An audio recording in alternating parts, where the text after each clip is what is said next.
Olá, pessoal, tudo bem? Meu nome é Gabriela, eu sou médica infectologista e hoje eu vim falar para vocês sobre como a gente vai diagnosticar e tratar os pacientes adultos com sepse. Mas antes da gente começar a pensar sobre isso, a gente precisa entender alguns conceitos importantes para a gente suspeitar no paciente que está na nossa frente.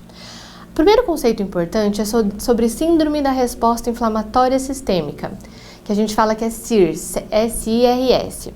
Então, o paciente tem que ter pelo menos 2 dos seguintes sinais para a gente suspeitar de uma síndrome da resposta inflamatória sistêmica.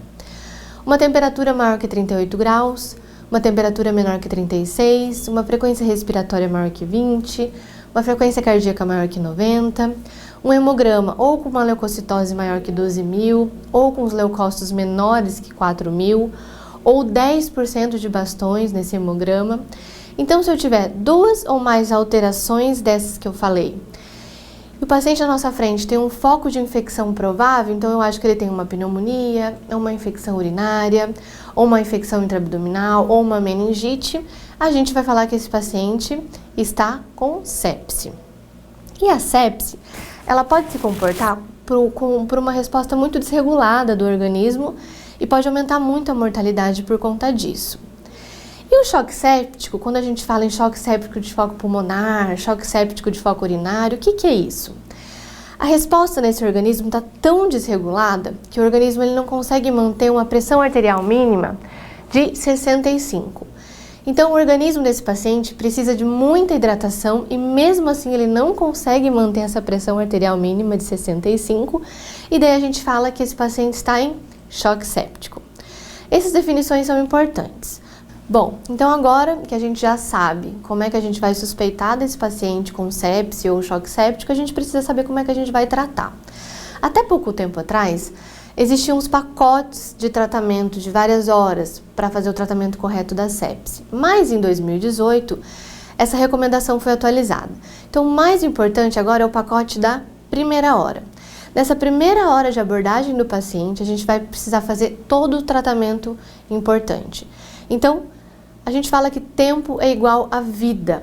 A gente vai abordar um paciente com sepse semelhante ao que a gente aborda com um paciente com AVC ou infarto agudo do miocárdio, por exemplo. Esse tratamento inicial, esse pacote da primeira hora, vai mudar toda a consequência, toda a evolução clínica do paciente e vai diminuir muito a mortalidade. Então, ok, o paciente está na nossa frente, entrou com uma sepse de foco pulmonar, por exemplo.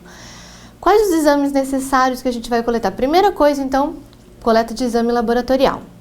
Então, a gente vai coletar hemograma, lactato, gasometria arterial, bilirrubinas, coagulograma e creatinina. Ok. Além disso, a gente vai precisar coletar culturas para saber depois qual é o patógeno e o antibiograma adequado para a gente poder ajustar o antibiótico se necessário. Então, sempre a gente vai coletar 2 hemoculturas nesses pacientes, sempre com punções venosas diferentes, então um pouco de um lado e um pouco do outro, 2 hemoculturas, mais a cultura do sítio suspeito. Então, por exemplo, se é um foco de uma suspeita de pneumonia, a gente vai coletar um aspirado traqueal, um escarro. Se for uma suspeita de uma meningite, por exemplo, a gente vai coletar o líquor. Se for uma infecção urinária, vamos coletar uma urina com urocultura, ok? Coletamos os exames laboratoriais, coletamos as culturas e agora a gente vai iniciar o antibiótico. Tudo isso no pacote da primeira hora. Fizemos a dose de ataque do antibiótico, a gente vai precisar fazer volume para esse paciente, que a gente chama de ressuscitação volêmica. Então, a gente vai precisar fazer 30 ml por quilo, inicialmente de cristalóide. Poderia ser Ringer lactato ou um soro fisiológico, por exemplo.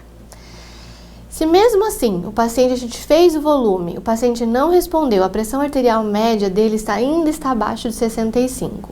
A gente já precisa associar a droga vasoativa, que geralmente é a noradrenalina em bomba de infusão contínua. Tudo isso, lembrando, na primeira hora. Isso é o mais importante. Existem algumas outras recomendações para melhorar o manejo dos pacientes. Você fez tudo isso na primeira hora, agora você vai refinar o seu tratamento e o seu manejo. Uma outra coisa importante, então, a gente vai precisar repetir o lactato depois de 2 horas do lactato inicial do paciente. Se o paciente já tiver um catéter venoso central, pode ser subclávia, pode ser jugular, a gente vai poder coletar também uma gasovenosa central, do acesso central. Ou, se o paciente, a gente está vendo que no exame físico ele está com uma perfusão ruim, Então, a gente pode iniciar a dobutamina, por exemplo, para melhorar o débito cardíaco desse paciente. Se a gente tem um hemograma na mão e a hemoglobina do paciente está menor do que 7, vai precisar transfundir. Maior que 7, não precisa transfundir. Gasometria do paciente, tem um pH menor que 7,15, um bicarbonato baixo, podemos administrar bicarbonato endovenoso para esse paciente também. Além disso, precisamos fazer o controle glicêmico rigoroso nesse paciente, então o HGT vai ter que ser feito de hora em hora, até uma meta de HGT de 80 para 180. Depois você pode espaçar o controle glicêmico, mas inicialmente faça o controle glicêmico rigoroso nesse paciente. Se mesmo assim o paciente fez volume, fez droga vasoativa, ele mantém a pressão lá embaixo, a gente vai ter que associar vasopressina e corticoide, 200 mg dia. E é nesse caso que a gente chama de choque séptico refratário, ok?